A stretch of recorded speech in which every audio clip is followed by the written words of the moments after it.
एका गावात महात्मा आले. संत प्रारब्ध बदलू शकतात बरं, देवाला नाही प्रारब्ध बदलता येत. देवाला जर प्रारब्ध बदलता आलं असतं तर तो बिना चपलाचा काऊन फिरला. तुम्ही आता जिला वाटे लावले माझ्या लक्ष्मी मातेला, जी कमळावर उभी आहे, तिला जर प्रारब्ध बदलता आलं असतं तर ती 6 महिने 26 दिवस दगड उशाला घेऊन, नाही राक्षसनीच्या तोंडाचा वास घेत का बसली. 6 महिने 26 दिवस आणि बाकीचे महिने 14 महिने 27 दिवसातले फक्त 6 महिने 26 काढे. तर हे बाकीच्या दिवसात दगड उशाला आणि गवत पाठीला घेऊन विशाल भाऊ लक्ष्मी झोपली. लक्ष्मी योग घडला, सीता देवी कर्मे श्रीराम वनवासा गेला. का नाही का का का देवाला नाही त्याचं प्रारब्ध बदलता येत, नाही चप्पल घालता आली. अहो ज्यांच्यावर संताची लक्ष्मीची कृपा झाली, ज्या घरी लक्ष्मीची थोडीशी कृपा झाली, त्या घरच्या बाईला जशा साड्या तशा चपला. वाक्य कळालं का तुम्हाला. ज्या घरी लक्ष्मीची थोडी कृपा झाली त्या घरी त्या बाईला जशा रंगाची साडी तशा चपला. हॉलमध्ये घालायची चप्पल वेगळी, किचनमध्ये घालायची चप्पल वेगळी. महाराज घरी आल्यावर हाणायची चप्पल आहे का नाही काय माहिती. आणि महाराजांनी चुकीनं वागल्यावर त्या थुत्तर फुटूस तर हाणते, आणि ते बी काय खोटं थोडं विठाला विठाला विठाला. मला सांगा, थोडीशी लक्ष्मीची कृपा झाली तर आपल्याकडे इतका बदल होतो, इतका बदल, इतका बदल, इतका बदल. आणि तिलाही चप्पल नाही, तिला गादी नाही. तिच्या मालकाचं नाव घेणाऱ्या बाळूला एवढे मोठा पलंग बसायला टाकलाय. कोणाच्या मालकाचं नाव घेतो आपण? लक्ष्मीच्या मालकाचं. बुवा लक्ष्मीच्या मालकाचं नाव घेतो ना आपण, मनोज भाऊ. तर आपल्याला एवढा मोठा माईक, सगळं पद्धतशीर यथा सांग, आणि त्या मालकालाही चप्पल नाही. प्रारब्ध देवाला त्याचं बदलता येत नाही. एका बाईला गावात एक साधू आले, 5-10 साधू येत होते पूर्वीच्या काळात. ज्यानं 6 धुतले त्याचं नाव साधू. जे सगळं साध्य करते त्याला मग तुम्ही म्हणतात साधू. तुम्ही आम्हालाही म्हणतात, हे तुमच्या मनाचा मोठेपणा आहे. वाणी श्रीमंत आहे तुमची, आम्ही नाही त्या यादीत येत. साधू त्याला म्हणायचं. काम, क्रोध, मद, मत्सर, लोभ, अहंकार यानं धुवून टाकलाय ते साधू.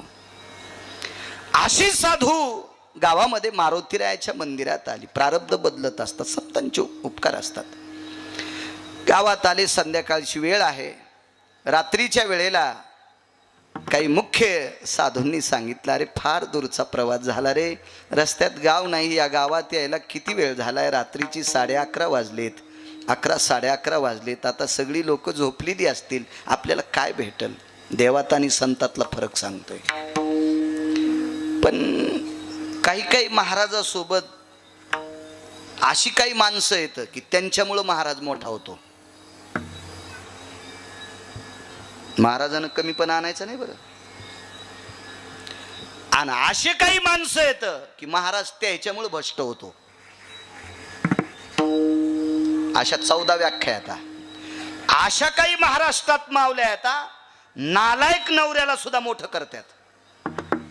मायबापाचं नाव सांभाळण्यासाठी वाटेला आलेलं कोणाचं खुरपण असेल, कोणाचा कापूस वेचणं असेल, कोणाची सोयाबीन कापणे असेल, कोणाची तूर कापणे असेल, वाटेल ते काम करील.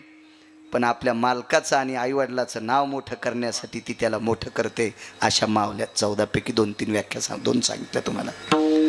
कारण संगती संग दोष आहे. संगतीमुळे माणसं मोठी होऊ शकत असतात.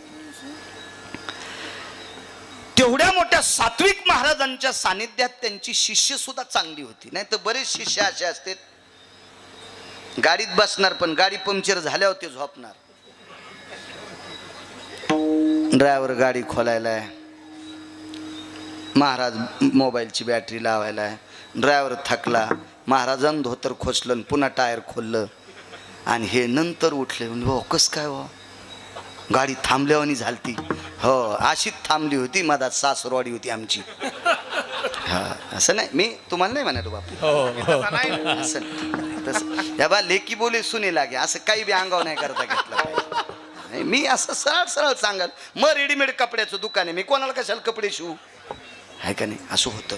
असेच शिष्य चांगलं उपरणं असलं की बाबा गोड वाटायला राव. महाराज इकू नको म्हणजे बरं आहे कुठं. असे त्या महाराजांचे शिष्य चांगले होते, मनोज भाऊ चांगले होते. ते म्हणले गुरुवर्य प्रसाद आणतो आम्ही. त्या गुरुवर्यांनी सांगितलं अरे वेडे आहेत का, लोक मारतील तुम्हाला, आपण संन्यासी माणसं आहेत, भगव्या कपड्यातले, आपण ब्रह्मचारी आहेत, आपल्याला काही नियम आहेत, मर्यादा आहेत आपल्याला. रात्री अपरात्री कोणाच्या चौकटीला हात कसा लावताय ना आपल्याला. पण ते म्हणले तुमच्या मर्यादेला तडा जाऊ देणार नाहीत असं वागतो. अधिकारी होते ते, काय सामान्य ब्रह्मचारी होते काय, साधू होते ते मारुतीरायाच्या सानिध्यातले. आणि ते त्याच्यातले 2 शिष्य गेले आणि एक शिष्य चतुर होता, त्यानं आवाज दिला भिक्षाम देहि मा. बाय म्हणलं मा काय याला पोटात बरम्या नांदायला काय म्हणते, काय मिळत नाही, काय काळ पडा गो याला, रातच्या 11:30 भाकर मागायले. अशा बाय म्हणले. अख्ख्या गावाला चक्कर मारली भाऊ, अख्ख्या गावाला. दुसरा म्हणला अरे गुरुजी म्हणले होते भिक्षा भेटत नाही, शांत बस म्हणला, भिक्षा दिलीतच गुरुजीला तोंड दाखवीन, अन्यथा मी माझ्या मार्गाने निघून जाईन, एकदा माझ्यासोबत चल. आणि मग गेले तर आवाज दिला जो कोणी 1 भाकर देईल त्याला 1 पोरग होईल, 1 भाकर देईल त्याला 1 पोरगी होईल. नुसतं पोरगच कसं म्हणायचं, आणि साऱ्याला पोरं झाल्यावर आपल्या पोरायला लक्ष्मी कुठून आणायच्या. गुरुवर्य रामदेव बाबाच्या संस्थेत पाठवायचे का पेस्ट इकायला, ब्रश शिकायला, आहे का नाही. आपल्या महाराज मंडळीतला दर्जेदार उद्योगातलं रत्न कोण असेल तर रामदेव बाबा. काय उद्योगातलं रत्न रामदेव बाबा. तुम्ही जरा टाकी जाणं, आपण बी काहीतरी 2-4 मशीद पाळायच्या, एखादी गायच पाळायची. काय उद्योग रामदेव बाबाचे. वाती पण लक्ष्मी आल, वाती पण रामदेव बाबाचे. आदर्श घेतला पाहिजे तशा माणसाचा. अहो संन्यासी माणूस किती उद्योग. आपण एक लक्ष्मी केली, आपल्याकडे पण एक उद्योग असावा. उद्योगं वर्धन्ते लक्ष्मी, आहे का नाही. कोणाला लक्ष्मी माळ घालीत नसते, आदर्श घेतला पाहिजे त्याचा. हो म्हणून पोरी सुद्धा हो अशा अपेक्षा करी जा. जो कोणी 1 भाकर देईल त्याला 1 कन्या होईल, ज्याला जो कोणी 1 भाकर देईल त्याला 1 मुलगा होईल. आता ते हिंदी भाषेत होता. 1 रोटी देगा उसे 1 बच्चा होगा, 1 रोटी देगा उसे 1 बच्चा होगा. विशाल भाऊ त्यानं आरोळी ठोकली. एका बाईच्या घरात 5 भाकरी होत्या. त्या बाईचा नियम होता मालक आल्याशिवाय ती जेवत नव्हती. ते का तुमची आमची बायको थोडीच होती. श्रावणात एका ठिकाणी तेरवीचं कीर्तन केलं आणि त्याच्याची तेरवी ती असंच गांजा फुके होतं. पण पोराचा काळ सुधारला आणि बापाची तेरी ठुली, ते असंच गांजा फुकेन. ते फुकून दिल्यावर त्याच्या अंगातून देशीचा वास येत होता. आणि त्याच्या तेरवीला मग कीर्तन तर मेनला आपण कडे आता घरीच जेवा. सोमवार होता घरी सोडू. तर आमच्या घरचे म्हणले बाई तुम्ही आलात का. म्हणलं हो. तू सोमवार सोडा. हो. आणि मी येऊस तर काऊन नाही थांबली, भाज्या गार झाल्या असत्या. नाही तुमची लय खसखस पिकली, इतकी येडपट बायको नाही मी. तितकी येडी असती तर मी पण गुरुवर्य रामदेव बाबाच्या संस्थेत गेलो असतो ना. पण नाही, तुम्हाला राग येईल तुमच्या बायकायला म्हणून मी माझ्या बायकोवर घेतलंय. पण गळ्यात शपथ तुमच्या बायकायचं सांगायलो हे मात्र ध्यानात ठेवा. विठाला विठाला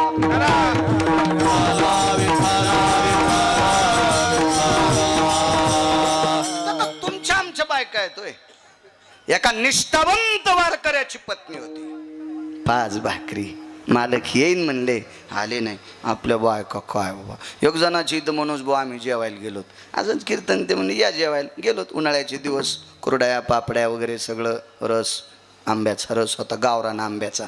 हो ते दुर्मिळ झालाय गावरान आंब्याचा रस. आता कशाला काही लावलं की हे फार उत्कृष्ट सुंबळे आहेस तू, येडपट आहेस, तुला आखलीचा कांदा नाही. गावरान आंब्याची बरोबरी जगातल्या कोण्याच आंब्यान करायची नाही, कोण्याच आंब्यान करायची नाही, कोण्यात नाही. आणि लोणकड्याचं माझ्या या महाराष्ट्रातल्या माऊलीने हातानं रई लावून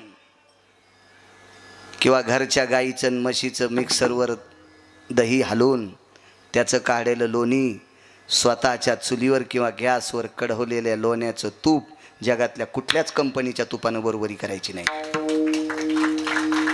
तो पिकायची पद्धत कशी होती माहितीये का?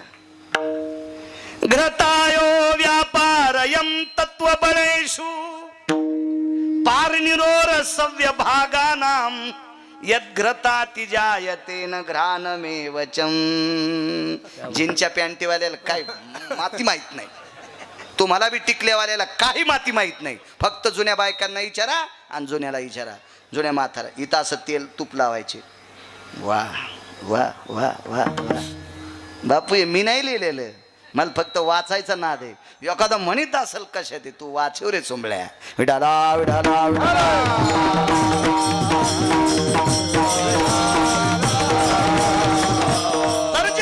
दर्जेदार काय सांगत होतो? हा, जेवायला गेलो होतो आम्ही.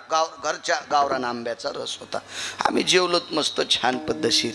जवळच कीर्तन मनोज बुवा. मग आता इथे कीर्तन करून असंच पुढं जायचं आंबा जोगायला. तिथंच आराम केला. म्हणलं आता ताई तुम्ही जेवा बरं, आमचे जेवण झालेत, बसा. नाही महाराज तुम्हाला वाटेल. मी म्हणलं बाई तुम्ही जेवा, मला उशिरा जायचंय. मग ती बाई, त्या बाईन स्वयंपाकाला 2-3 शेजारनी बोलील. त्या 4 जण जेवायला बसल्या. मी बाहेर गेलो. असा दारातून जाता जाता पाहिलं स्वयंपाक घराकडं, तर 4 जेवायला बसल्या. आणि जिच्या इथं आम्ही जेवलोत का तिच्या ताटात भजेत नव्हते.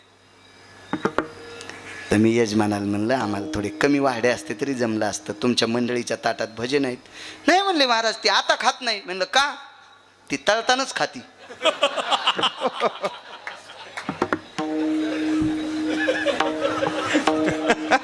ती गार झाल्यावर खात नाही म्हणले, ती तळतानाच खाती. वा वा वा वा म्हणलं कायच वा. आमचं पण नशीब तुर्कस्तानच्या पलीकडे झोपलंय. त्या बायकोच्या हातचा स्वयंपाक खाल्ला. आणि तू तर कुठं झोपला असेल काय माहित, तुला तो मरूस तर खाचा. विठाला विठाला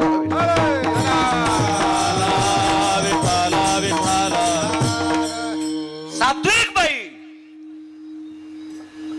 खिडकीचं दार काढलं, पाहलं. महाराज थांबा, महाराज थांबा. पदर सावरला. कपाळावर सुंदर अशी कुंकवाची चिरी होती. आज कसे कपाळ शोभिवंत दिसायले त्यांचे बघा ना. महालक्ष्मीच्या निमित्तानं कवत नाही, टिकल्यावर का पण एक बोट कुंकाचं लावलंय.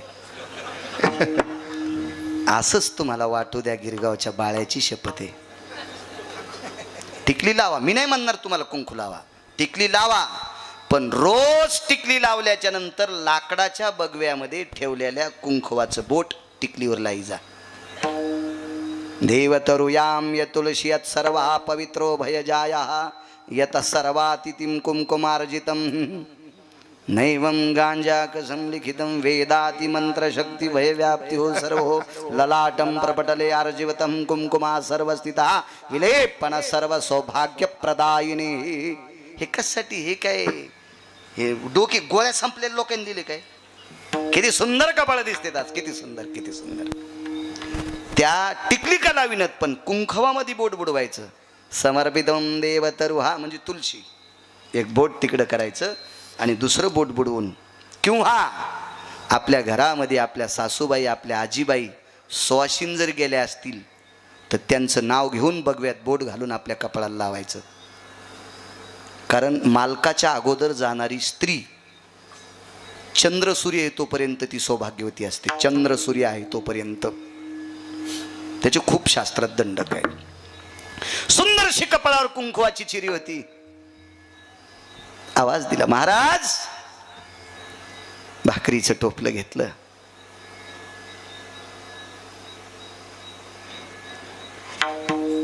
आणि त्या भाकरीचं टोपलं साधूच्या झोळीत रिचून दिलं. एक लक्षात ठेवा, आपल्याकडे पेरणी झाली म्हणत नव्हते, वाहडी म्हणत होते. पेरणी काय म्हणत होते? वाहडी. आणि बी सगळं काढून घेतल्यावर ज्वारीचे 2-4 दाणे खोळीत ठेवत होते. 2-4 दाणे खोळीत ठेवत होते. खोळ कधीच रिकामी ठेवत नव्हते. बगवं जर सुतक पडलं असेल तरच बगवं धुवायचं, आणि बगवं कोरडं झालं की लगेच त्याच्यात कुंकू टाकायचं. बगव्यातलं कुंकू झालं म्हणायचं नाही, वाटलं म्हणायचं. असा शास्त्राचा सिद्धांत. आणि जुन्या बायका टोपल्यातल्या भाकरी दुरडीतल्या देत असताना नवऱ्याला जरी भाकरी वाढायची असेल विशाल भाऊ, तर दुरडी रिकामी करून कधीच वाढीत नव्हत्या. त्या भाकरीचा थोडासा तुकडा दुरडीत टाकायचा आणि मग नवऱ्याला मालकाला भाकरी वाढायची, म्हणजे भाकरीचं टोपलं रिकामट होत नव्हत्या. आपल्याकडे पद्धत आहे. नवरात्रीमध्ये गोंधळी दादा जर आपल्याकडे आला, वासुदेव जर आला, मार्गशीर्ष महिन्यामध्ये वासुदेव आला, चैत्र महिन्यामध्ये पांगुळ आला, तर त्याला ज्या वेळेला आपली माऊली, शेतकऱ्याची माऊली ज्या वेळेला ज्वारी तांदूळ देते का, त्यावेळेला त्याच्यातले 2-3 तांदूळ तिच्या ताटात टाकीत असतो, ज्वारीचे दाणे टाकीत असतो, रिक्त पात्र ठेवत नसतात. हिनं सगळं टोपलं, महात्म्याच्या झोळीत रिचवलं. भाकरी 6 होत्या. बसू द्या बसू द्या बसू द्या बसू द्या, बस बस बाळा बस. इतकं एवढ्या वेळ कसं उभं राहील ते. 5-7 भाकरी होत्या. ती रिकामं कसं ठेवायचं म्हणून त्याच्यातली एक भाकरी बाईच्या टोपल्यात वापस केली. भाकरी 5 होत्या. दादा 5 भाकरी होत्या. नेल्या. काय भाजी कालवण असेल, कोरड्यास असेल. कोरड्यास हा संप्रदायातला शब्द आहे. कोरड्यास हा ग्रंथातला शब्द आहे, ग्रंथातला. पण हल्ली म्हणण्याची पद्धत आहे. काय भाजी केली, वरणाला भाजी कशी म्हणतो? हो, वरणाला भाजी कशी म्हणता येईल? हा, आणि असं कोरड्यास जर कोणी म्हण, हे ते नेभळट आहे, ते शुद्ध बोलत नाही. शुद्ध काय तुझ्या बापानं आणलं का सोमळ्या? तो ओरिजिनल शब्द मातीत घातले, तू हे शब्द शुद्ध असते तो नालाय का कुठले पण? आपली बोली आपलीच बोली आहे. या महाराष्ट्राची माती, या महाराष्ट्राची भाषा इतकी पतिव्रता आहे, इतकी पवित्र आहे, पतिव्रता आहे. तिला पेनचं स्पर्श सुद्धा असं, टाका स्पर्श न सहावती. टाक म्हणजे पेन. मराठी भाषा ही सगळ्या भाषांची राणी आहे. टाक म्हणजे पेन. पेनचा स्पर्श सुद्धा सहन करीत नाही. माडी, माडी आणि मा शब्दावर पेन आदळा. कोणी एका बला माडीवरी कुमकुमम नारजवा निर्धारी. पेनचा टिपका आदळा कोणी एक आबला मांडीवरी. किती शब्दाचा अनर्थ आहे. माडी आणि मांडी, एक पेनचा टिपका दादा, एक पेनचा टिपका सहन करीत नाही. इतकी पवित्र भाषा मराठी भाषा आहे. आपली शब्द आपलं सांभाळा, आपलं आपलं सांभाळा. आई शब्दाचा दर्जा किती, बाबा शब्दांचा दर्जा किती, दादा शब्दांचा दर्जा किती, तात्या शब्दांचा दर्जा किती, अण्णा शब्दांचा दर्जा किती, भाऊ शब्दांचा दर्जा किती, नाना शब्दांचा दर्जा किती, आबासाहेब, दादासाहेब, नानासाहेब, का काय दर्जेदार शब्द आहेत. इतके मोठे दर्जेदार शब्द सांभाळायचे. काय असेल ते कालवण, कोरड्यास चटणी भुरकी काय असेल ते देऊन टाकलं. मारुतीरायाच्या मंदिरात दरबारात तो प्रसाद वाढला आणि तृप्तीचा ढेकर दिल्याच्या नंतर त्यांच्यातले मोठे अधिकारी महात्मे होते. त्यांनी सांगितलं, बाळा पाठीवर थाप टाकली, काय बोलतो तसं वागतो रे. अरे कोणी दिलाय हा प्रसाद, कोणी दिलाय, कोणी दिलाय? महाराज आनंद ज्या वेळेला असा गळ्याला येतो का, त्यावेळेला एखादा शब्द तोंडातून पडत असतो. महाराजांनी खूप वर्णन स्तुती केल्याच्या नंतर त्याच्या तोंडातून एक शब्द पडला, गुरुवर्य भाकरी फुकट आणलेल्या नाहीत. भाकरी फुकट आणलेल्या नाहीत. आता मला असं वाटतंय गुरुजींना राग एका गोष्टीचा आला की त्या गुरुजींनी पैशाला कधी हातच लावला नव्हता, कारण त्यांचं लग्न झालेलं नव्हतं. त्याच्याकरता त्यांना पैशाचा काही संबंधच नव्हता. मागणं पुढं फुफुटा उड. मी त्यांचं सांगतोय, त्यांचं. आताच्या बाबतीत नाही. आता पैसा सुटलाय कोणाला नाही, त्या सुटली द्रव्यालोभ माया भस्मदंड छाया तरुवराची. भस्मदंड छाया तरुवराची. नाही त्या सुटली द्रव्यालोभ माया भस्मदंड छाया तरुवराची. भस्मदंड छाया तरुवराची. नाही त्या सुटली द्रव्य लोभ माया. लग्न कर नाही तर नको कर, किंवा आयुषा कोणी दावा हे जया नावडे कन्या पुत्र घोडे दाराध. नाही नाही, मॅच बंद केलं हे इस्तू लाईन म्हणून. विठाला विठाला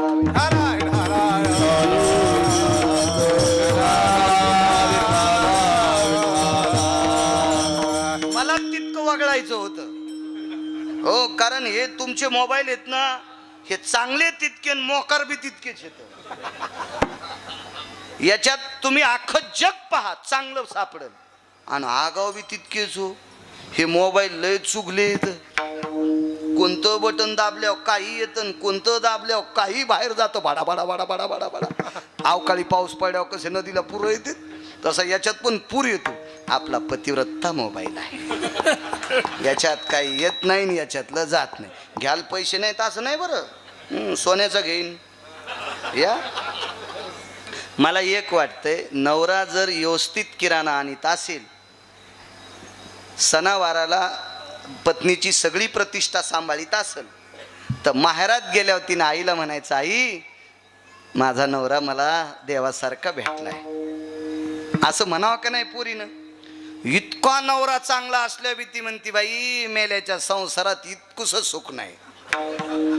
तुझ्या अंगावर झोपीत भिताड पडन, झोपीत झोपीत तुला घरासगट फुकून द्यावं लागन चांडाळणी. मग नवरा जर सद्गुणी असेल, रे ऋषी पोरं सोय करायला होते मग अशी बैठकीत खूप तरुण मंडळी, हो तादरान बोला. जगाचा पाप आपल्याला 2 टायमाची सोय जर चांगली करीत असेल तर त्याच्या विरोधात काऊन बोलायचं. काय कमी केलं त्या पंढरीतल्या मालकानं, घे. पण भानगड अशी झाली, आता 90 वर्ष लुगडं घातलं, डोकं भरून पदर घेतला, कुंकू लावला, आता म्हातारपणी कशाला गाऊन घालू. आता राहिलंच किती आयुष्य गिरगावच्या बाळूचं, आता याच्यावर मरायचंय. विठ्ठला विठ्ठला विठ्ठला.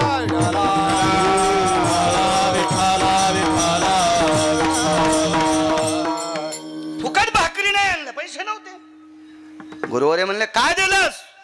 एखाद्या घरी चोरी करून विकत आणलं की नाही. नाही, एका भाकरीला एक मुलगा कडेल दिवशी तोंडात आणली. गुरुवारी चुकलं नाही काय, त्या बापाच्या घरचं जात होतं म्हणे. एक भाकर देईल तिला 25 पोरं होईल म्हणायला पाहिजे होतेस. हा काय, तो बँकेतला अकाउंट जोड लागलं का.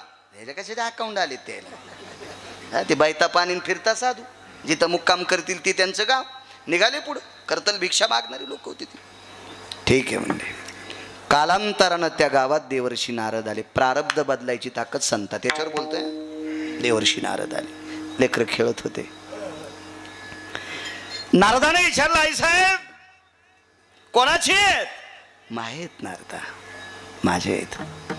तर नारदानं कौतुकानं पंढरपुरातल्या मालकाला एके दिवशी सांगितलं होतं, देवा मी त्या गावातून येत असताना ती बाई माझी फार आदर आतिथ्य पाद्यपूजा करते, माझ्या जेवायला प्रसाद देते. त्या बाईच्या दारात तिचा पाळणा हलावा. तर भगवान पांडुरंगानं सांगितलं, तिच्या नशिबात 7 जन्म नाही. नारद शांतच होते. तर नारदानं सहज विचारलं, बाई कोणाचे आहेत. मायेचे आहेत. नारदा जेवा. नाही म्हणले, जेवा नाही, पंढरपुरातल्याची पाहतो म्हणजे सोय. आता उभेत नाही राहिले नारद, पंढरपुरापासून पळतच. भगवान हादरले, देवा खाली या. भगवान म्हणले, नारदा सांगा. भगवान खाली उतरले, नारदाला प्रणाम केला. देव मोठ्याला प्रणाम करत होते. हो, नारद भगवंताच्या अंतकरणातले लोक आहेत. हो, एकदा एखाद्याला खोटं वाटन. एके दिवशी उद्धव वैकुंठात गेले.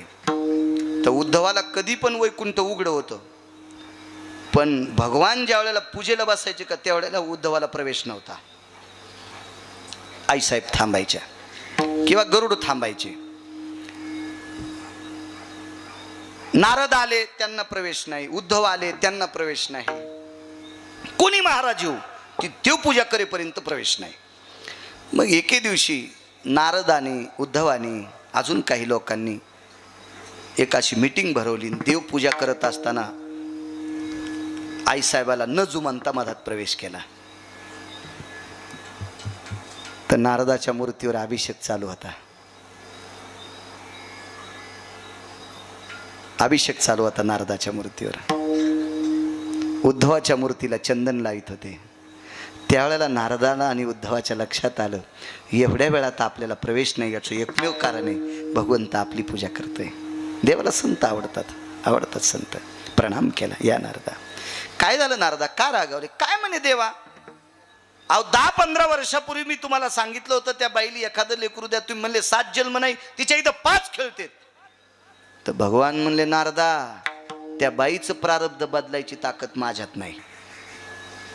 त्या बाईला विचारा ना, तुला 5 लेकरं कोणाच्या कृपेने? तिने सांगितलं एक साधू आले. मग नारदा, तुम्ही जर कृपा केली असती तर चंद्र सूर्य येतोपर्यंत तिचा वंशवेल कशी खुरडी असती. ही तुमच्यातली ताकद, प्रारब्ध बदलायची ताकद संतात आहे. मग संतांचे जर उपकार झाले ना तर माणूस इतका उंच जाऊ शकतो. एक मुद्दा तुमच्या पुढे मांडतोय. विठाला विठाला विठाला.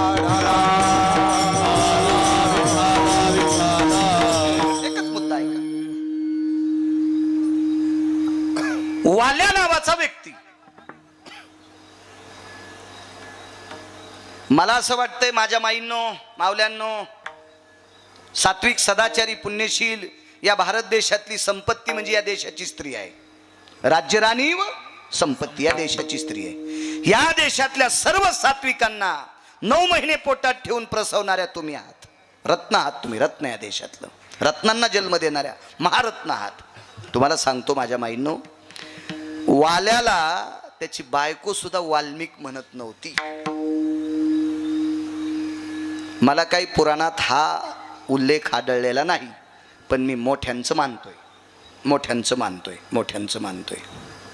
आमच्याकडे वयोवृद्ध, तपोवृद्ध, निष्ठावंत वारकरी साहेबराव महाराज सोनोटीकर, एकदम साध्या विचाराची व्यक्ती, पण प्रचंड भगवान पांडुरंगावर विश्वास, प्रचंड. त्यांनी म्हणावं, ए बायांनो, साधी भाषा होती, अगं वाल्या इतका नालायक होता की त्याची बायको सुद्धा वाल्मिकराव म्हणत नव्हती. म्हणजे कामच चुकीचं होतं ना. मग त्या वाल्याचे वाल्मिक झाले, वाल्मिकाचे वाल्मिक ऋषी झाले, आणि वाल्मिक ऋषीचे महर्षी वाल्मिक झाले. उपकार कोणाचे? नारदाचे. मी बऱ्याच वेळेस सांगितले, हे कोणाचे उपकार आहेत वाल्मिकावर? नारदांचे. मृदंगाचार्य महाराज नारदांचे उपकार आहेत. नारदाची भेट झाली किंवा नारदांचं दर्शन झालं, सगळी पाप संपली. आलिंगन संताची या दिव्य झाली माझे काया, मस्तक हे पायावरी त्यांच्या ठेविता, मस्तक हे पायावरी त्यांच्या ठेविता. हे आलिंगने संताची दिव्य झाली माझी काया, मस्तक हे पायावरी त्यांच्या ठेविता, मस्तक हे पायावरी त्यांच्या ठेविता. आलिंगणे संताची या, साधूला लिंगन दिले, एवढी आपली ताकद नाही. मस्तक हे पाया, त्यांच्या पायावर आपलं डोकं ठेवा, इतकं पवित्र नाही. पण संत जर रस्त्यानं जात असतील आणि वारं सुटलं, त्यांच्या पायाची धूळ जर अंगावर आली तर वासनेचे बीज जळून जा. पण वाल्या किती नशीबवान, नारदाचे पाय सापडल्याबरोबर पायावर डोकं ठेवलं दादा, आणि नारदाने उचलल्याबरोबर वाल्याला आलिंगन दिलं. सगळी कायाच दिव्य झाली, शरीर दिव्य झालं, दिव्य शरीर झालं, दिव्य. महर्षी वाल्मिक, नुसते महर्षी नाही, या जगातले आद्य कवी कोण आहेत?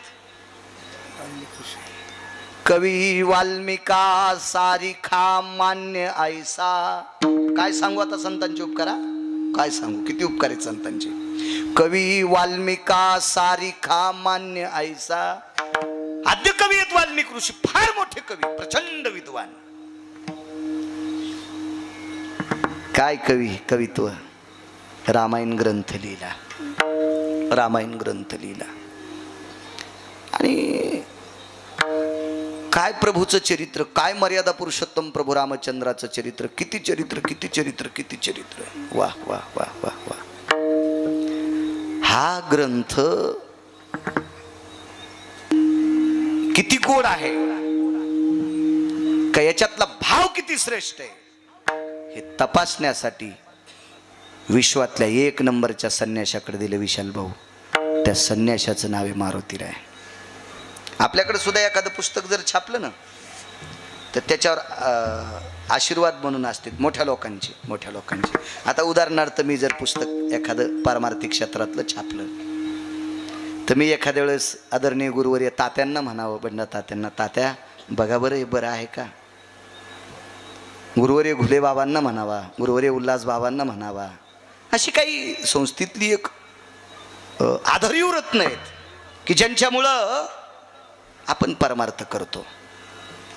मला वाटतं गुरुवर्य महाराष्ट्रातल्या 3 शास्त्रीपैकी सुरुवातीला आलेले बरं का. आता आपण नशिबवान आहेत, आता शास्त्रींची संख्या कमी नाही. आपण इतके नशिबवान आहेत, आता शास्त्रींची आपल्याला अडचण नाही.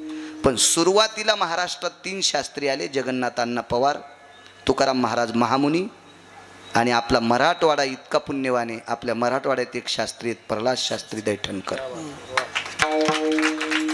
तर जगन्नाथ अण्णा पवार काव्यतीर्थ यांनी सांगावं, संसार करत असताना लहान्या माणसाकडे बघून करायचा, लहान्या माणसाकडे बघून करायचा, आणि परमार्थ करत असताना मोठ्याकडे बघून करायचा. आता एखाद्या माणसानं जर 3 लाखाचा सोफा आणला, तर तो सोफा जर विशाल भाऊ आपल्याला आणता येत नसेल, मग कसं आपण अंगावर रॉकेल घ्यायचं का कोरड्या तोडी टाकायची नाही. आपण ते सोफा बघून जगायचंच नाही. ज्या माणसाची तर संध्याकाळी आथरायला नाही त्याच्याकडे बघून जगायचं. 50 लाखाच्या गाडीत बसणाऱ्यानं मोटरसायकलवाल्याकडे बघून जगायचं मनोज भाऊ. दुःखच होत नाही हो, दुःखच होत नाही. आणि परमार्थ करत असताना ज्यांनी चुका केल्या नाही त्यांच्याकडे बघून जगायचं. आपलं जीवन गोड होतंय, गोड होतंय, गोड होतंय, गोड होतंय. हो, तुम्हाला एक सांगू का, परमार्थामध्ये अशा लोकांकडे बघून परमार्थ करायचा की ज्यांच्या भक्तीला बघून मारोतराव सूर्याने लाजावं, सूर्याने लाजावं. आगा निशापती दिनपती तेजो भयोस्ति क्रांती यद भक्ती मर्मज्ञ निगुती. भाष्यकारांचं वाक्य. हा निशापती दिनपती, दिवसा प्रकाश देतो तो सूर्य आणि रात्री प्रकाश देतो तो चंद्र, आणि ज्याच्या प्रकाशामुळं नालायक सुद्धा माणसासारखे वागतात तो प्रकाश संतांचा असतो, आदरीव लोकांचा असतो. त्या लोकांकडे बघून आम्ही परमार्थ करायचा असतो. हे हावभाव करणाऱ्याकडे नसतो. देखावा तो कोणाला करता येतो, काय विषय नाही. तुम्हाला एक सांगू का, आमच्या कपड्यापेक्षा सिनेमातल्या महाराजाचे कपडे लय ओरिजिनल असते. माझ्या जीवनात मला 4च पिक्चर आवडले, 4च. आपण खोटं कशाला बोलायचं. त्याच्या सगळ्यात जास्त कोणता आवडा असेल तर तिरंगा. मला त्याच्यातलं भाषेतलं मर्म फार आवडते, भाषेतलं मर्म फार आवडते. आणि त्याच्यानंतर अजून एक पिक्चर आहे इंडियन, बरोबर आहे ना. त्याच्यातला महाराज बघा बरं किती भारी दिसतो, त्या जटान त्यान. काय माणसं दुधानं आंघोळ घालायलेत, कोणी मधानं आंघोळ घालायलेत, आणि मग लाता बी खाल्ल्या.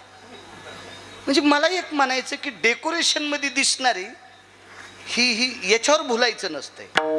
ज्यांच्या विद्वत्तेला सूर्य लाजतोय, ज्यांच्या भक्तीला चंद्र लाजतोय, अशा लोकांकडे बघून आम्ही परमार्थ करायचा असतो, देखाव्याकडे नाही.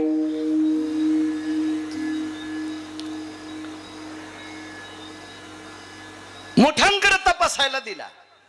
महर्षींना माहित होतं, महर्षी वाल्मिकांना, आपण केलेल्या ग्रंथाला जर मान्यता मारुतीरायाची आली तर चंद्र सूर्य येतोपर्यंत आपल्या ग्रंथाला कोणी नाव ठेवायची ताकद कोणाची हिंमत नाही. आणि मारुतीरायाकडे तो ग्रंथ देऊन टाकला, प्रणाम केला मारुतीराय. हा महाराज, नारदांचे वाल्मिकावर उपकार किती आहेत हे सांगण्यासाठी माझ्याकडे वाणी नाही, पण नारदापेक्षा किती पटीचे उपकार मारुतीरायाचे वाल्मिकावर आहेत हे सांगण्यासाठी ब्रह्मदेवाकडे बी शब्द नाही. नारदाचे उपकार वाल्मिकावर, वाल्याचे वाल्मिक ऋषी केले, महर्षी केले, हे मान्य करील. वाटपाड्या वाल्या हा साधू केले, हे मान्य करील. पण साधुत्वाला सिद्ध तत्वात वाणीत आणण्याची ताकद मला असं वाटते नारदांकडे सुद्धा अपुरी असावी, नारदांकडे सुद्धा अपुरी असावी. कारण 3.5 मिनिटाकरता नारदाचा पाय घसरलेला होता, 3.5 मिनिटाकरता नारदाचा पाय घसरलेला होता. एका सेकंदा इतका ज्याचा पाय घसरला नाही त्याचं नाव आहे मारुतीराय. आणि अशा संन्याशाकडे भाऊ ग्रंथ तपासायला दिला. मारुतीरायांनी रामायण वाचलं. आम्ही एका मोठ्या साधूचा पुरावा पाहिला होता. मी मोठ्या लोकांची वाक्य ग्राह्य धरतो, मोठ्या लोकांची वाक्य ग्राह्य धरतो. एखाद्या वेळेस माझ्या मुलानं जरी कुठं कीर्तन ऐकलं असेल, तो 6वीला आहे, त्यानं एखादं वाक्य सांगितलं तर मी ते खोटं मानणार नाही, पण वाचिल्याशिवाय खरं मानणार नाही. मी परमार्थातलं गाढव आहे. एखाद्या वेळेस काटेवाड घोड्याच्या सुद्धा चुकीच्या जाग्यावर जर गोमाशी बसली तर घोड्याला हाणताच येत नाही. त्यानं किती शेपूट आणू द्या माणिक भाऊ, किती आणू द्या, ती गोमाशी उठतच नाही. पण गाढव जिथं गोमाशी बसन तिथलं कातड घासीत, पण गोमाशी मारतच. तसं मी गाढव का असं पण परमार्थातलं विठाला विठाला पुरावा हा अधरीव लोकांचा सांगायचा, अन्यथा पाहुनी ग्रंथ करावे कीर्तन.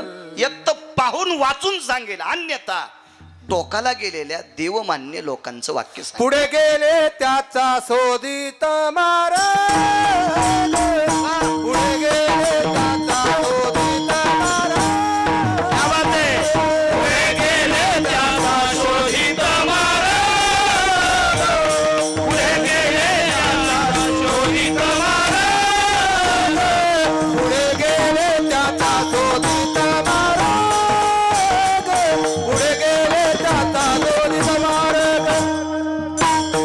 पुढे गेले त्याचा शोधित महाराज.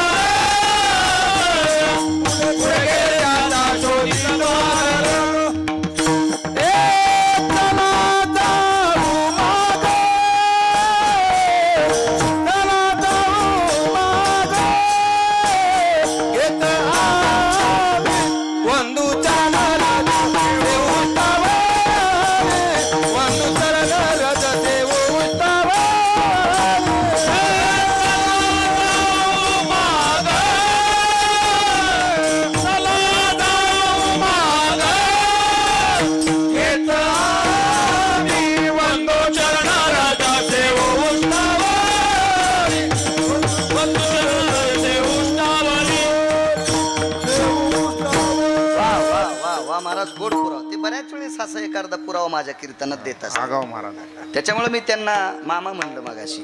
तुकाराम महाराज आगाव. हो नाही, आडनाव जरी आगाव असेल तरी ते आगाव नाहीत ना ते. हुशार परमानातला बादशाह माणूस. वा. आणि माणिक भाऊ उत्तरेश्वर बापून आम्ही एखादी गोष्ट पाहिले ना, मी जरी सांगितलं असेल तर मी त्यांना म्हणत असतो, तुम्ही घरी जाऊन पाहत जा. गिरगावचा बाळू सांगतोय म्हणून तुम्ही भागवतात सांगू नका, किंवा मी सांगतो म्हणून ते बी चांगले भागवतकार आहेत, चांगले कीर्त. कालांतरानं त्याचेच भागवत ऐकायला मला बस जायचं आहे आता. छान भागवत सांगते ते, पण तुम्ही माझं ऐकून सरळ सांगायचं नाही, आधी घरी जाऊन पाहायचं. हो, घरी जाऊन पाहायचं. मी पण मोठ्यांचे फार असे चांगली चांगली मुद्दे ऐकत असतो. एखाद्या महात्म्यांची कोणी सांगितलं बैठकीत वगैरे ऐकायचं आणि त्याच्यावर आपण डोकं लावायचं. चला, मारुतीरायाकडे ग्रंथ दिला. ते एखादं पुस्तक मगाशी मी जसं सांगितलं तसं, तात्या आमच्या पुस्तकाला तुमचे आशीर्वाद असावे, बाबा आमच्या पुस्तकाला तुमचे आशीर्वाद असावे, गुरुवर्य आमच्या पुस्तकाला तुमचे आशीर्वाद असावे.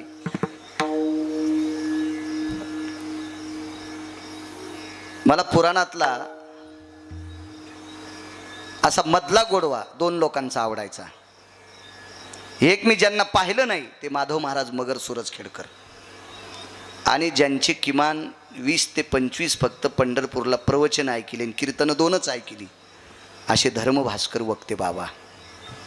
विशाल भाऊ मला या लोकांचं फार असं चुनाट आतलं आवडायचं, आतलं आतलं. काही कोण्या बाईला करता येईल, कोणाला करता येईल, पण करडीचा भात एकाही टिकल्या लावणाऱ्या पोरीला करता येणार नाही, इतकं मात्र सांगेल. म्हणजे करड भात म्हणतो का आपण, एकाही माझ्या एकाही बहिणीला, माझं वय जरा थोडंसं पुढे गेलंय, एखादी कमी वयाची असेल तर माझ्या एकाही मुलीला करड भात करता येणार नाही. तो फक्त जुन्या बायकांनाच, फार एखाद्या म्हातारीला कळाला असेल करड भात कशाला म्हणतात. हो, आणि केलाच एखादीनं तर तिनं केलेला खाल्ल्या तांब्या ठेवायचं कामच पडणार नाही. आता ठुणं तांब्या, जाऊन येणं हौदात भरणं, जाऊन येणं हौदात भरणं. म्हणजे असं एक काही ठराविक लोकांचा असा एक त्यांची पकड असती ती एक आगळं वेगळं. ह्या लोकांचं जुनाट.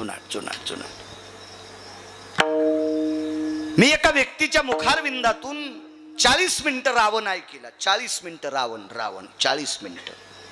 मी सांगत असेल, रावणानं सीताई साहेबाकडं वक्रदृष्टीनं पाहिलं, रावणाने भावाला लात मारली, रावणाला असं कळत नव्हतं, पण हुशार व्यक्तीच्या मुखारविंदातून ऐकलं. रावणाचा संस्कृतवर इतका पगडा होता, इतका अस्खलित पगडा होता की ज्याच्या संस्कृत विद्वत्तेला भगवान वैद्यनाथ सुद्धा बोलले. विशाल भाऊ वैद्यनाथ सुद्धा बोलले. भगवान शिवशंकर बोलले. भगवान शिवशंकर बोलले. प्रचंड विद्वत्ता होती रावणाकडे. अशा 6 गोष्टी ऐकल्या त्याच्याकडच्या. हे मोठ्या लोकांकडे ऐकायला भेटतं. आपल्याला एकच हा ते मूर्ख आहे, त्याने सीता रामून ठेवली, आपण इतकंच बघतो. त्याच्यातलं आतलं पान हे काही ठराविक लोकांकडे तुकाराम मामा मिळणार. ठराविक लोक ज्यांनी आयुष्य परमार्थात घातलं का त्या लोकांना पहा, त्यांच्याकडे भेटणार.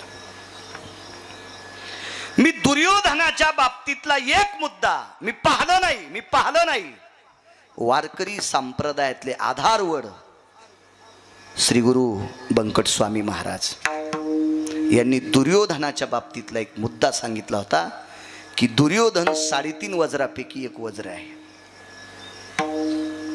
3.5 वज्रापैकी एक अर्ध वज्र कोण असेल तर दुर्योधन आहे. आणि मोठ्यांचं ऐकल्याच्या नंतर असा वेगळा गारवा असतो ना महाराज, वेगळा गारवा असतो. या बा ऊन इतकं तापावा, धनाला पाणी पाहिजे असावा, आणि थोडेफार थेंब पडले की धन हुरपाळून जातं. त्याच्यापेक्षा नाही पडलेले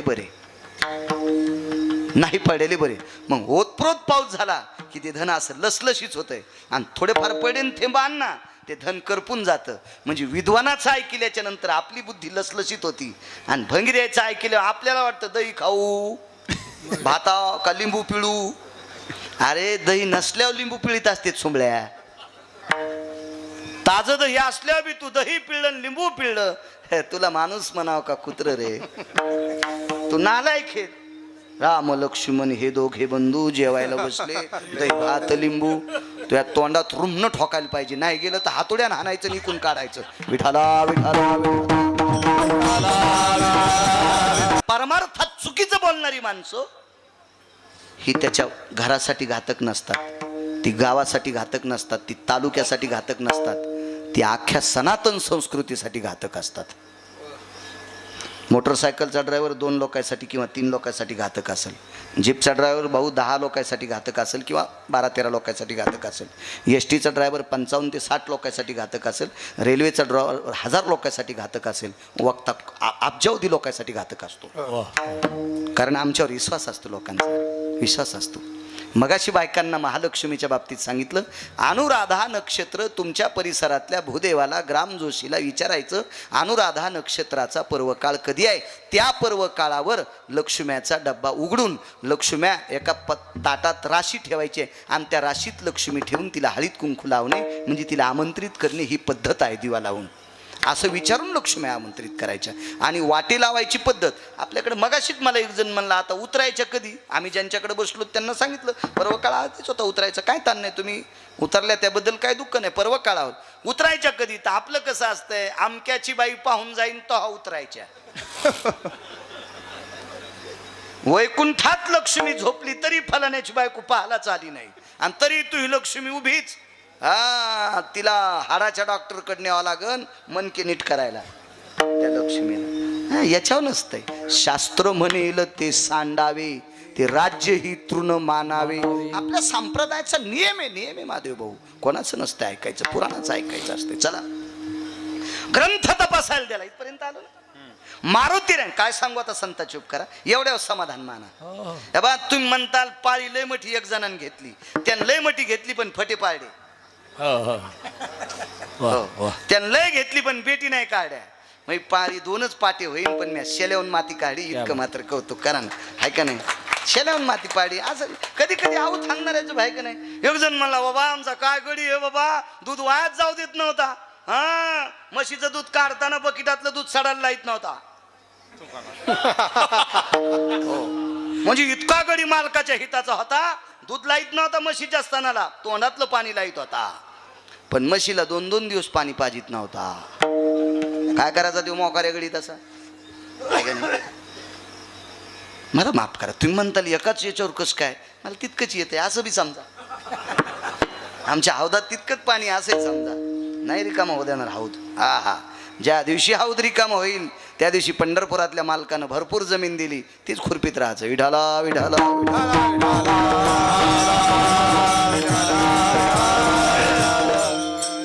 वाचिला ग्रंथ. आता मारुती रायाला ग्रंथ का नाही आवडणार. आणि पुन्हा वाल्मिकाने लिहिलेला.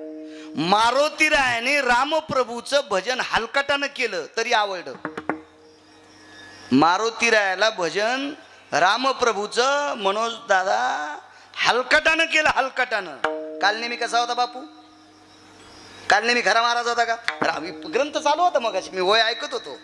छान माणूस होते, वाचणारही छान, सांगणारही छान होते. चांगली परंपरा आहे तुमच्याकडे. त्यांनी लगेच कीर्तन सुरू व्हायचं म्हणून त्यांनी आटपून घेतलं, लगेच आरती. छान 1-2 ओळी ऐकल्या मी त्या, छान. कधी कधी ओळ्या अशा गोड नाहीच अर्थ कळाला ना, तर ओळी अशी चांगली वाचली ना मग अर्थ कळत असतो. आपल्या संस्कृती, आपल्या अभंगाला सुद्धा स्वराचं भान आहे बरं का. हो, कुठल्या अभंगाला कुठला स्वर असावा, त्याला कसं काय असावा, त्याला कोण्या रागात म्हणावा. पण काही काय रागातच म्हणतात. कसा मला टाकून गेला राम, तुला रावण हाणणारे जरसं थांब. आगावच पण असं असतं का कुठं, एक मर्यादा असते. संत शिरोमणी निळोबारायांचं एक प्रमाणे, निळा म्हणे नवरस देख जाणती विरळा गायक दे. ज्याला गायनातल्या नवरसाचं सूत्र कळतंय तो वारकरी संप्रदायातला भजने. आणि ज्याला काहीच कळत नाही त्याला आईच्या बाबतीत जर बोलायचं असेल तर वेगळं सांगावं, बापाच्या बाबतीत जर वेगळं असेल तर ते सांगावं, माय बापाच्या बाबतीत बोलायचं असेल तर सकळ तीर्थाचे धुरे एका जाण माता पितरे, अशा काही गोष्टी सांगाय. पुराण त्याच्यासाठी आहे ना, लिहिलेलं आहे ना. आयुष्य कमी पडेल सोमल्या इतकं पुराण आहे. ते सांग, ते सांग, मधला गर्दा सांगू नको. तू ह्या पदरात नुसते दगड आणि यायच्या डोक्यावर डोंगर टाकून चालला आणि पैसे घेऊन जातो. विढाला विढाला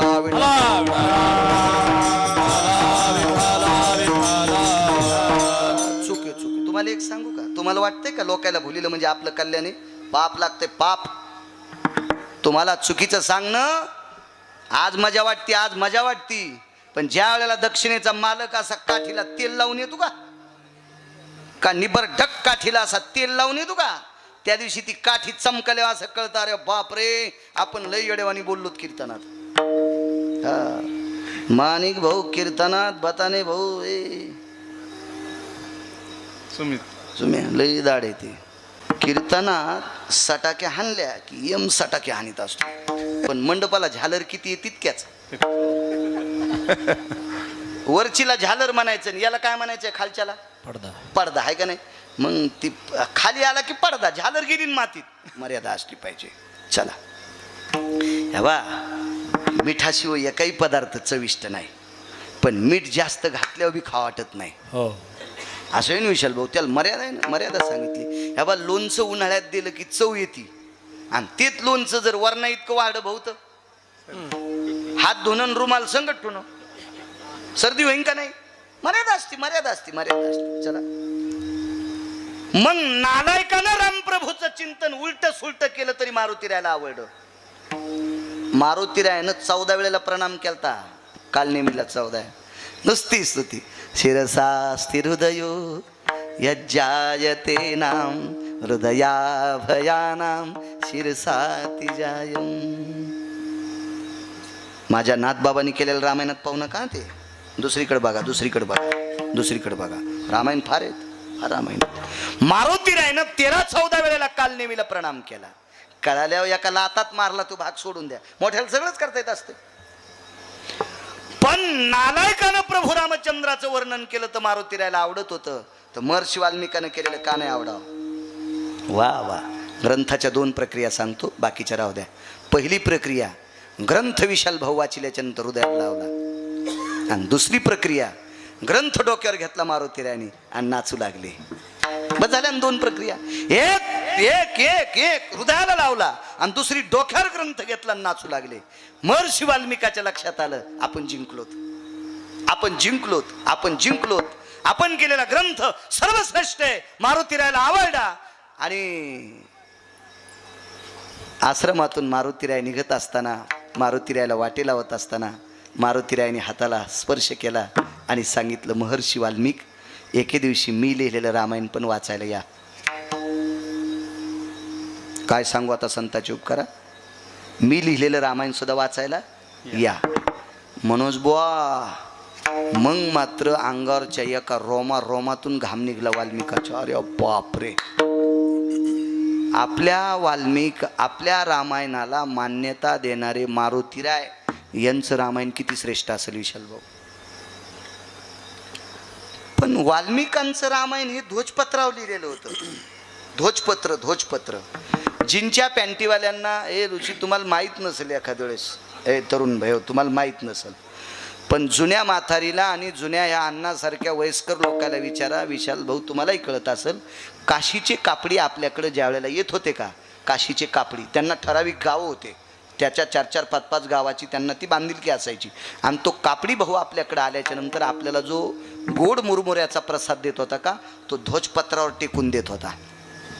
ध्वजपत्रावर टेकून देत होता. आणि त्यांचं जर एखादं जुनं घर असेल, 1-2 वर्षाला काशीला कोणी येत असेल, तर त्यांना लाखाचे शिवशंकर देत होते. लाख नावाचा एक पदार्थ असतो. पूर्वीच्या काळात मतदानाच्या पेट्या सील करायला लाखच वापरित होते. मी काय या मतदान अधिकारी नव्हतो, पण मला लाख कळतो. लाख 14 ठिकाणी वापरतात.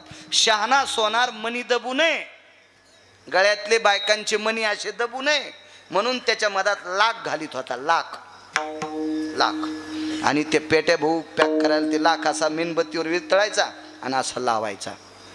लाखाची शिवलिंग देत होते त्या काळामध्ये. असो, तर ते ध्वजपत्र होतं, विशिष्ट प्रकारच्या झाडाची साल, त्याच्यावर ग्रंथ लिहिलेला होता. पण मारुतीरायाने सांगितलं, मी रामायण लिहिले ते बघायला या. काय सांगू आता संतांचे उपकारा, की संतांनी केलेले उपकार चंद्र सूर्य येतोपर्यंत संपत नाहीत. त्यांची उंची मापण्यासाठी ब्रह्मदेवाचं माप कमी पडतंय. तर तुमची माझी काय कथा आहे बघा पुढे. तो वाल्मिकाच्या रोमातून घाम निघाला आणि महर्षी वाल्मिक मारुतीरायाला सांगतात, आजच येतो ना. चेहरा पडला, बरं चेहरा पडला, आजच येतो ना. मारुतीराय म्हणले चला. आता मारुतीराय थोडंच असं काय काम होतं की त्याला असं थोडंच होतं. बायको म्हणली आता परळीला जायचं ना, आपल्याला दागिने आणायचे. बायको म्हणली लक्ष्मीचा साज आणायचा का, पपेच माय म्हणली आता पोरायला काय कपडेच आणायचे. आज थोडं काय काम, काही गरजच नव्हती. बायता पाणी फिरता साधू, ते मारुतीराय होते, फक्कड साधू होते, ते फक्कड साधू. माझ्या लहानपणी एक आमच्या गावात बाबा यायची. त्याच्या पुढे पैसे टाकल्यावर ते पैशाला हात लाईत नव्हतं, पण शिष्य थैलीत भरून येत होतं. असे होते का मारुतीरायच होते ते, काहीच विषय नाही. चला म्हणले. तिथे गेल्याच्या नंतर समुद्र कोणता असेल बापू सांगता येईल तुम्हाला? जाग्रताया मापंपती निरयो, जाग्रता नाम आपांपती निरयो. समुद्र किती आहेत? 7. आपण भागवतात पाहिले. प्रियव्रतां भयरहं वरायं चक्रसुधा भय जायन्ते. प्रियव्रता भय चक्रसुधा रहंवर भययनि जायन्ते. वृष्णिर भययनि सुधाति रहंवर प्रिया भयायनि जायन्ते. प्रियव्रता भय भय जायन्ते. बापूच सांगते.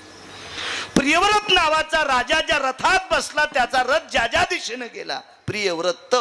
व्रत म्हणजे नियम आणि प्रिय म्हणजे आवड. ज्याला नियमाविषयी आवड होती असा एक राजा भारत देशाला लाभला, त्याला प्रियव्रत नावाचा राजा म्हणतात. राजे 46 पाहिले, काही तत्वातले, काही 63 पाहिले, काही 114 पाहिले. वेगवेगळे तत्व आहेत राजाचे, वेगवेगळे. त्याच्यातला श्रीमंत राजा भारत देशाला लाभला, त्याचं नाव होतं भरत. या देशावर आई इतकं प्रेम केलं म्हणून या देशाला भारत देश नाव पडलं. भारताच्या श्रीमंतीचं वर्णन, भारताच्या वैभवाचं वर्णन पैठणच्या मालकांनी बापू जास्त केलं. आपण पाहिल्या वया कितीतरी पैठणच्या मालकांनी जास्त केलं. असो, असा एक घृताचा समुद्र आहे. उपमन्याकरता कोणता दिला? शिर. शिर म्हणजे काय? दूध. दुधाचा समुद्र, लवणाचा समुद्र. आता आपण कोण्या समुद्राचं पाणी पिलं तर आपल्यासाठी लवणाचाच आहे. लवण म्हणजे खडा नाही, लवण म्हणजे मीठ. लवणाग्रो आपांपती जायम, कारण तितकी जीभ आपली लायकीची नाही त्याच्यातलं दूध चाखायसाठी. त्याच्यासाठी उपमन्य व्हावं लागेल, त्याच्यासाठी उपमन्य व्हावं लागेल. आणि घृताच्या समुद्राचं महत्व, तुम्ही 12 ज्योतिर्लिंगापैकी एका भगवान शिवजीच्या अधिष्ठानावर जातात, त्या एका स्वरूपाचे 2 भाग झालेले आहेत. एका ठिकाणी लोणी लावतात, तिथे भगवान शिवजींना एका पशुच्या रूपात असताना अर्जुनाची गदा लागली होती म्हणून तिथं लोणी लावण्याची पद्धत आहे. घृताय नवनीतयो यत्कालाति जायते. अजून त्याचे 3 कारण म्हणून त्या समुद्राला घृताचा समुद्र म्हणतात. आता ते कोण्या भागात आहे तुम्ही घरी गेल्यावर पहा ना. मी कुठं थोडं घेतलं, मा टाइम तर संपला. तुम्ही घरी गेल्यावर बघा ना, ते बघा ना, बघा ना. तुम्ही म्हणताल मग तुला येत नाही. असं समजा मी तुम्हाला का कामाला लावतो, तुम्ही जितके हुशार होताल का तितके आमचे लोक नीट रस्त्याने चालतील. आणि तुम्ही जितके येडेवानी करताल का मग आमचे गाणेच म्हणतील. क्या बात, क्या बात. आम्ही रस्त्यानं चालण्यासाठी तुम्हाला विद्वान व्हावं लागेल, तुम्हाला विद्वान व्हावं लागेल. महाराज प्रमाण कधी म्हणता आलं? कीर्तनकार प्रमाणात असला तर तुम्हाला प्रमाण म्हणता येईल. आणि कीर्तनकार प्रमाणाच्या बाहेर गेल्यावर तुम्हाला काय आपलं विठ्ठल विठ्ठल म्हणणे आहे का नाही? मापात असावं, मापात असावं सगळं माप. चला म्हणले, शिळा होत्या स्फटिकाच्या, काही शिळा होत्या शालिमार दगडाच्या. शालिमार दगड म्हणजे विटेवरच्या मालकाची मूर्ती ज्या स्वरूपात दिसती का त्याला शालिमार नावाचा पाषाण म्हणतात. अशा शिळा होत्या काळ्या ठिकर काजळासारख्या, काही शिळा होत्या स्फटिकासारख्या. या सर्व शिळेवर रामायण महर्षी वाल्मिकानं ध्वजपत्रावर लिहिलं आणि मारुतीरायानं रामायण पाषाणाच्या शिळेवर नखानं लिहिलं.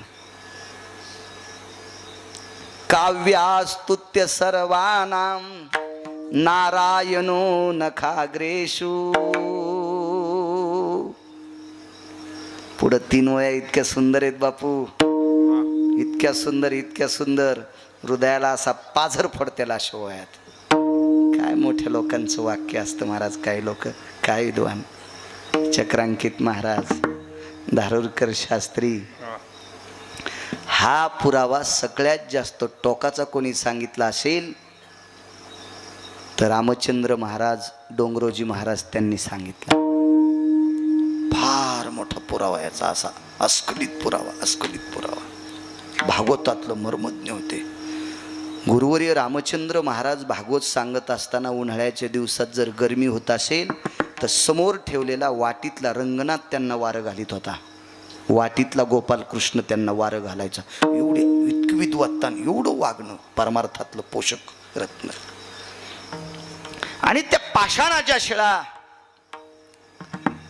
मारुतीरायना असा शेपटीनं असं वारं घातल्याबरोबर त्याच्यावर बसलेली धूळ, त्याच्यावर चढलेल्या वेली, त्याच्यावर पडलेली पानं, ही सगळी विशाल भाऊ बाजूला सरकली. आणि ब्रह्मदेवाला डोळे 8 होते, 8 डोळे होते, 8.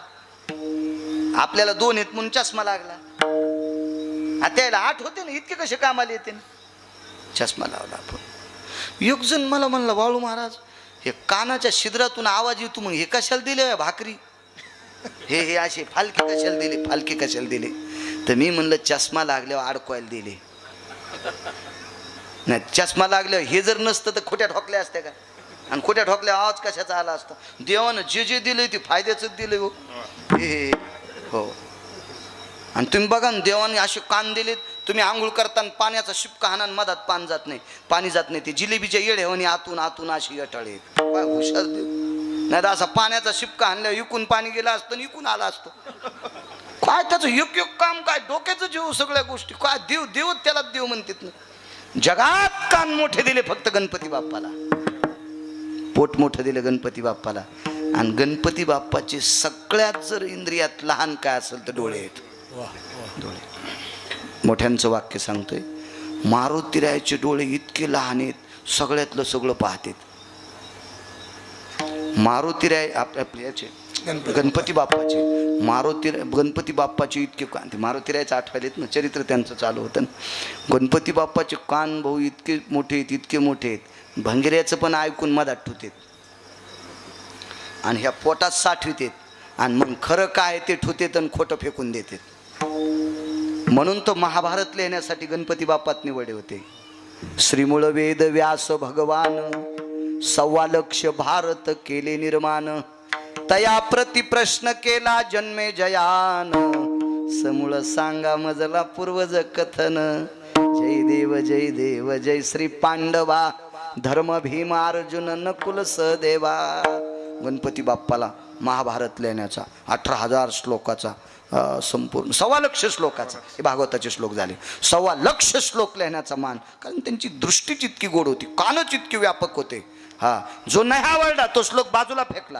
कुठ शब्द ते याचे सुद्धा महाभारताचे सुद्धा कुठ श्लोक होते, काढून टाकले ते. चला मग 8 डोळ्याने वाचिलं रामायण.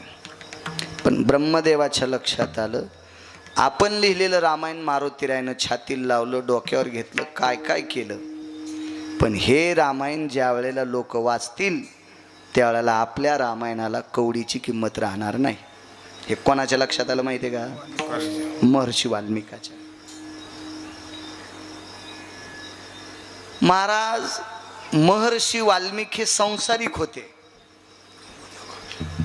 अगोदर होतेत ना संसारिक, नंतरचं काय असू द्या, पण काय होते अगोदर? संसारिक होते. तरी पण मारुतीराय त्यांच्या आश्रमावर आल्यावर तुम्हाला काय देऊ असं वाल्मिक ऋषींच्या तोंडातून वाक्य पडलेलं नाही. मारुतीराय निष्ठावंत संन्यासी, निष्ठावंत ब्रह्मचारी, ज्यांच्या आईला सुद्धा कळालं नाही पोरग आहे का पोरगी, लक्षणावरून ओळखीलं पोरग आहे. इंद्रिय दिसलीत नाही भाऊ, जन्मताच कासोटा होता कमरेला बांधलेला. आईला आणि बापाला सुद्धा इंद्रिय नाही, पाहायला भेटले नाही, इतका कमरेला कासोटा घातलेले. आणि तसा विरक्त महात्मा महर्षी वाल्मिकाला जाताना म्हणले, काय देऊ, काय देऊ तुम्हाला, काय देऊ, काय देऊ. तर महर्षी वाल्मिकानं सांगितलं, खरंच देताल का, खरंच देताल का? हो. मग जे रामायण तुम्ही छातीला लावून डोक्यावर घेऊन नाचलात ते रामायण जगप्रसिद्ध झालं पाहिजे. तथास्तु. विशाल भाऊ, काय कृपा झाली, सगळ्या शिळा उचलल्या आणि समुद्रात टाकून दिल्या.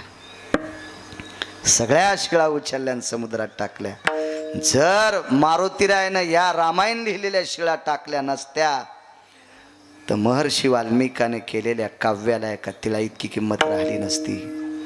म्हणून नारदानी परमार्थात आणलं इथपर्यंत उपकार असतील, पण चंद्र सूर्य तोपर्यंत जर वाल्मिकाला मोठं केलं असेल तर ते मारुतीरायचे उपकार. म्हणून मालक पहिल्या कडव्यात काय सांगू आता संतांचे उपकार, काय सांगू आता संतांचे उपकार, काय सांगू आता संतांचे उपकार, काय सांगू आता संतांचे उपकार.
एका साधूवर उपकार केले तर चंद्र सूर्य येतोपर्यंत रामायण श्रेष्ठ ठरलं. असेच उपकार भगवान वैद्यनाथाचे, भगवान गणेशाचे, भगवान ज्ञानोबराय, तुकोबराय, नामदेवराय, चोखोबरायाचे उपकार आदरणीय सामाजिक क्षेत्रामध्ये ज्या व्यक्तीची फार मोठी उंच भरारी आहे, या नगरीतील सात्विक सदाचारी पुण्यशील पावन मुली आपल्या सासरी जात असताना त्यांना एक श्रद्धेची भेट द्यावी असा ज्या व्यक्तीच्या अंतःकरणात भाव आहे, दुखी सुखी सर्व लोकांना हॉस्पिटलपर्यंत पोचवायचं काम करण्याचा एक सामाजिक वारसा आहे आणि स्वयं श्रद्धेतून, आपल्या चातुर्यातून, आपल्या बुद्धीतून, आपल्या युक्तिवादातून, आपल्या श्रमातून प्राप्त झालेला अर्थ असे धार्मिक उत्सव करण्याचा ज्यांचा वारसा आहे, असे राजेशजी फडभाऊ. जसा मारुतीरायचा कृपा जशी महर्षी वाल्मिकावर झाली, असाच आशीर्वाद सर्व संतांचा, साधूंचा, येत्यांचा, योग्यांचा, तप्यांचा, तुम्हासारख्या थोरांचा आशीर्वाद राजेश भाऊंना लाभो आणि त्यांच्या अंतःकरणातल्या सदिच्छा पूर्णत्वाला जावो अशी भगवान गणेशाच्या चरणी प्रार्थना करतो आणि माझ्या वाणीला विराम देतो. विठोबा रखुमाई.